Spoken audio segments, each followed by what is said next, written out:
Pernah gak sih Anda lihat sekeliling dan kepikiran gimana caranya semua barang ini bisa ada di sini? Mulai dari ponsel yang lagi Anda pegang sampai kopi di meja Anda. Rasanya kayak sulap aja ya, tiba-tiba ada. Nah, hari ini kita bakal bongkar rahasia sulap itu dengan ngikutin perjalanan sesuatu yang kelihatannya sepele banget. Sepotong roti. Yap, sepotong roti tawar biasa. Tapi percayalah, ceritanya itu jauh lebih seru dari yang kelihatannya.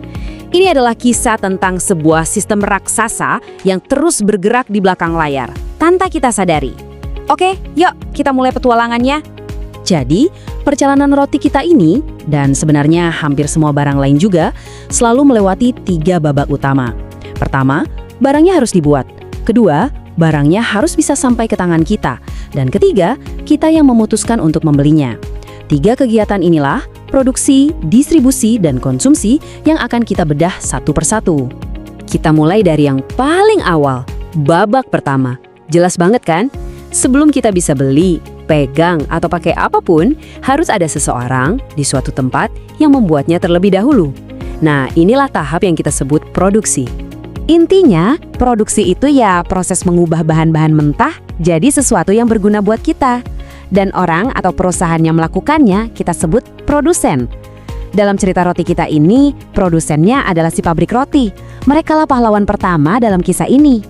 Nah, ini yang menarik. Ternyata setiap produsen, mau itu pembuat roti kecil di rumah sampai pabrik super besar, semuanya butuh 4 bahan utama yang sama persis untuk bisa menciptakan sesuatu.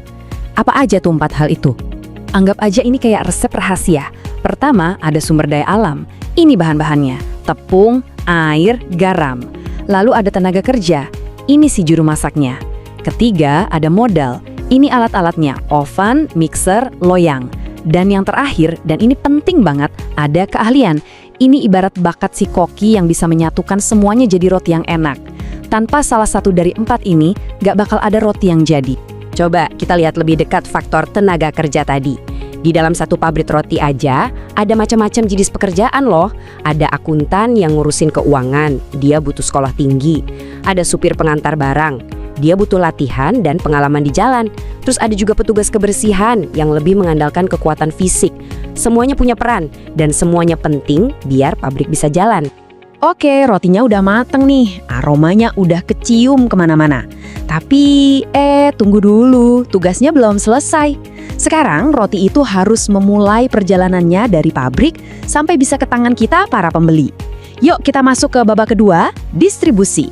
Distribusi ini pada dasarnya adalah jembatan yang menghubungkan si pembuat dengan si pemakai. Tujuannya simple, gimana caranya roti ini bisa sampai ke sebanyak mungkin orang dalam kondisi yang masih bagus dan pastinya tepat waktu. Ini bagian logistik yang super rumit di balik layar.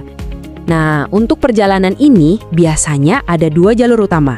Jalur pertama itu yang paling pendek dan sederhana, distribusi langsung. Ini kayak kamu beli roti langsung dari toko resmi milik pabriknya. Cuma ada 2 pihak yang terlibat, si produsen dan kamu. Simpel kan? Tapi, yang jauh lebih sering kita temui itu jalur kedua, distribusi tidak langsung. Di sini ada pemain tengahnya. Jadi, pabrik roti jual dalam jumlah super banyak ke pedagang grosir. Grosir lalu menjualnya lagi ke supermarket atau warung-warung. Nah, baru deh kita beli dari rak supermarket. Jalannya lebih panjang, tapi ada alasannya. Terus bedanya buat kita apa? Gini, distribusi langsung seringkali bikin harganya jadi lebih murah. Tapi lewat distribusi tidak langsung, roti dari satu pabrik di Jakarta misalnya bisa kita nikmati di Bandung atau Surabaya.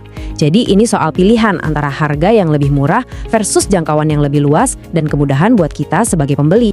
Oke, roti sudah dibuat, sudah diantar, dan sekarang sudah terpajang manis di rak toko. Perjalanannya hampir selesai. Babak terakhir ini adalah tentang kita, para konsumen.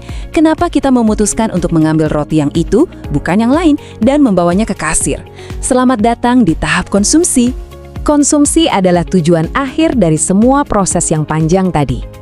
Inilah momen di mana sepotong roti akhirnya memenuhi takdirnya. Untuk kita makan dan kita nikmati. Tapi, keputusan untuk mengonsumsi atau membeli itu ternyata dipengaruhi banyak hal. Jadi, setiap kita mau beli sesuatu, biasanya ada dua kekuatan besar yang saling tarik-menarik.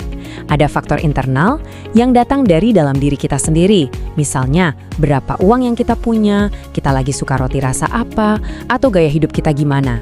Terus ada juga faktor eksternal yang datang dari luar. Misalnya, harga rotinya berapa, lagi ada diskon atau enggak, atau bahkan budaya kita. Coba kita lihat faktor eksternal yang paling kuat, harga. Ini sih logis banget, ya kan? Seperti yang bisa kita lihat di sini, waktu harga lagi diskon alias murah, hasrat kita buat membeli biasanya langsung naik. Sebaliknya, kalau harganya lagi tinggi, kita pasti mikir 2 kali deh. Tapi keinginan doang itu nggak cukup. Nah, slide ini menunjukkan batasan paling nyata dari faktor internal, penghasilan kita. Kutipan ini ngena banget. Mungkin aja seseorang pengen banget beli 4 roti, tapi kalau uang di dompetnya cuma cukup buat 2, ya sudah, konsumsinya terbatas cuma 2. Inilah realita ekonomi yang kita semua hadapi setiap hari. Nah, kita udah ngikutin perjalanan roti dari mulai bahan mentah sampai ke meja makan kita. Tapi ceritanya nggak berhenti di situ. Produksi, distribusi, dan konsumsi itu bukan 3 tahap yang terpisah dan selesai begitu aja. Mereka semua adalah bagian dari sebuah siklus yang terus berputar. Jadi, ini dia poin kuncinya. Waktu kita membeli roti itu, ceritanya nggak berhenti. Uang yang kita bayarkan itu akan kembali lagi ke pabrik. Uang itu dipakai buat beli tepung lagi, buat bayar gaji karyawan, buat menyalakan oven untuk produksi gelombang berikutnya. Dengan kata lain, konsumsi kita hari ini adalah bahan bakar untuk produksi besok, terus berputar.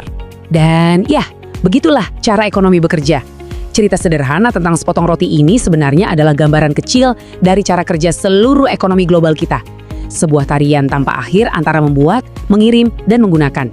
Jadi lain kalinya Anda pergi belanja atau lagi sarapan pagi, coba ingat-ingat perjalanan ini.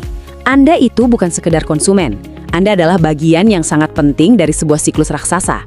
Pertanyaannya sekarang adalah, peran apa yang akan Anda mainkan dalam siklus ini hari ini?